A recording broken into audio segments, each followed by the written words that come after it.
Hey everyone, it's Molly Alger and I'm redoing the video I've done on how to mount properly. And this is something I go over with all of my students once they start with me. And it's something that a lot of people, they don't know or they miss or they run into trouble spots when they're mounting, and it can be fixed fairly simple or fairly simply. And it's really important when riding new horses or ones you don't know to mount in a way that's safe, that you can get out if there's any emergency or something goes wrong. So when I'm first getting on a horse, I've done all the assessments, I've saddled them up, everything's safe to get on.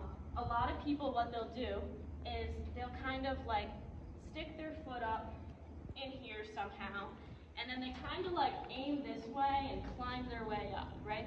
Now what happens is the saddle starts to shift a little bit, you're in an uncomfortable position, and people often complain about not being able to get their leg over, their horse walking off, right?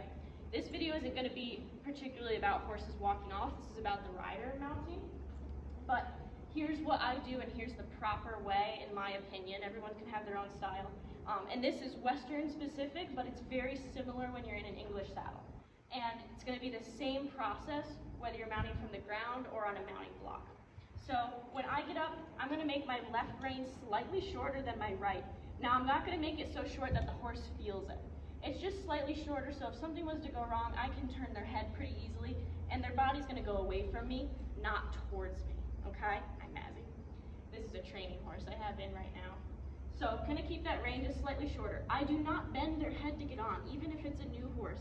I see a lot of people do this when they have problem horses or ones that are going to buck.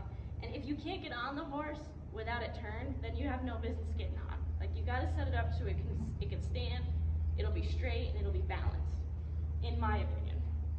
So make sure your reins are all set. I just have some split reins on this snaffle here today, but a little bit shorter on the left hand.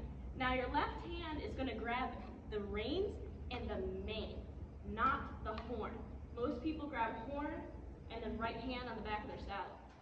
Mane, rein, and then horn with your right hand, okay? Now, on some people, they'll like to put their foot up in front here on horses that they don't feel safe getting on behind, and then kind of hike their foot around to this side. He's a little tall for me to even give an example of that too. So I'll start back here, and because I've got him pretty good, I can kind of reach down and assist my foot getting in the stirrup there, right?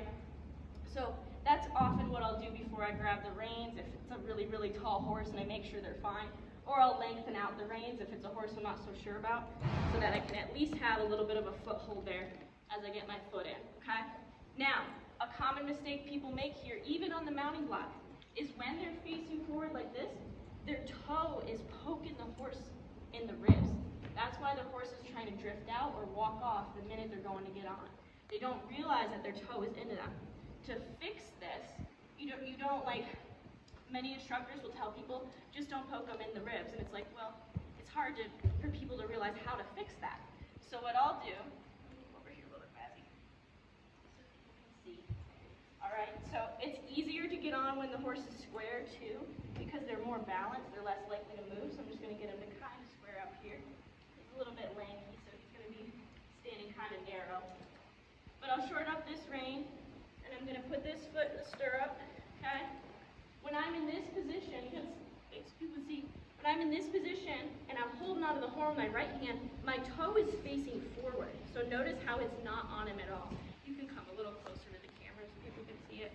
But like, my toe is facing forward because my body's facing forward, all right?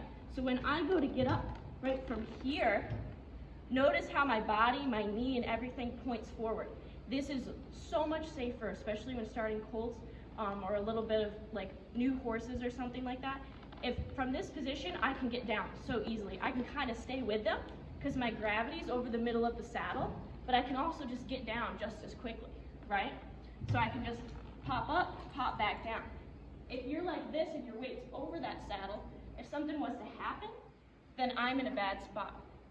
And my toe is automatically in a good position here.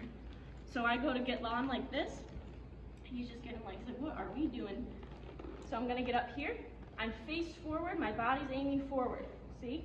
I can do everything I need to, get the horse used to the other side from here, pet him, everything. And then when I wanna go get on, this hand is keeping my saddle from twisting, right? If all my weight was on this saddle, it's more likely to twist. With my hand on a mane, I can just keep everything pretty centered here and it doesn't twist and hurt their back quite so much. When I go to swing over, I'm not gonna flop my butt down. I'm gonna bend my knee and lean forward. You don't have to have much hip flexibility to do this. If you're going like this and try to swing up and lean it out over here, then it's gonna take some hip mobility, right? But I'm here, bend my knee, lean forward, and flop it over. Make sure you don't kick them in your butt by bending your knee, right? Once I'm up here and I'm settled in, I have a nice soft seat, don't ride off right away, right? Like this is your time to say, thank you for standing, horse, while I get on and got, you know, my whole body on top of you. So this horse is still new, he's in training a little bit here, so you can see he's a little baby, just turned 4. But that's really important when you go up. It's a sign of a good horseman if you can sit up there softly. And then same thing from the other side. So I'm gonna ask him to move over just a little bit here. We'll see if he can step over. Good boy. He's like, I'm not sure, we just started lateral movement. A little bit more. Yeah, that's probably pretty good there. Good. So same thing when I get down from this side. So now dismounting, okay? Either side, I practice from both on the horses. The rules are still the same. So my hands would go to that position again. On this side, this position, okay? I shift my weight forward again. It's not swinging this over. It's I lean forward and stand up in this stirrup, okay? Swing my leg over nice and gently, and then I can step down. If it's a big horse, I have to go from here, kick that foot out, and then pop down, right? This one I can step down real nicely like that, okay? So practicing it from both sides, you just switch those hands up, right? You can get on from this side, lift this foot up in there. I'm not as flexible on this side, he's a little tall, so I'm not gonna do it. But getting up and having a good mount and dismount is key to having good horsemanship. So I hope that helps. Leave any questions you have down below. And as always, I'll update this as I learn more and get better. Thank you guys.